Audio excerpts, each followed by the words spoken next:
में सूरजमल अंतर्राष्ट्रीय पुरस्कार समारोह में भाग लेने जयपुर पहुंचे भारतीय किसान यूनियन के नेता राकेश टिकैत ने कहा कि किसान आंदोलन अभी खत्म नहीं हुआ है। सरकार ने सिर्फ 3 कृषि कानून ही रद्द किए हैं। किसान संगठनों की अन्य मांगें नहीं मानी गई हैं। ऐसे में सरकार किसानों की मांगों को अनसुनी करती है तो पूरे देश में एक बार फिर आंदोलन खड़ा होगा। इस दौरान टिकैत ने बीजेपी के साथ कांग्रेस पर भी निशाना साधते नजर आए। टिकैत ने कहा कि अगर प्रधानमंत्री नरेंद्र मोदी की जगह देश का कोई और प्रधानमंत्री होता तो किसानों के हक में बहुत पहले ही फैसला आ चुका होता, लेकिन नरेंद्र मोदी की वजह से इस फैसले में काफी देरी हुई है।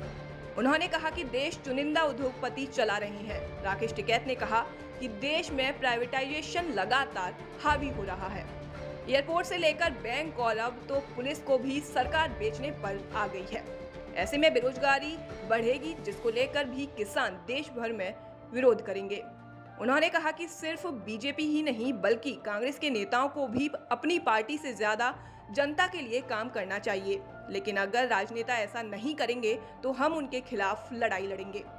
राकेश टिकैत ने कहा कि वो राजनीति या किसी दल में शामिल नहीं होने जा रहे हैं।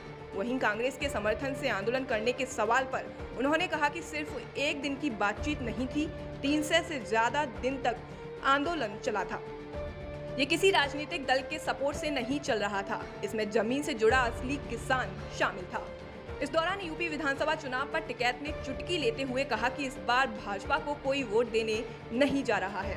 उन्होंने दावा किया कि इस बार उत्तर प्रदेश विधानसभा चुनावों में राज्य का किसान उसको ही वोट देगा जो उससे फायदा देगा। टिकैत ने ओबीसी पर भी तंज कसते हुए कहा कि ये भाजपा से भी ज्यादा खतरनाक है। लोगों को ओबीसी से ज्यादा सावधान रहना चाहिए।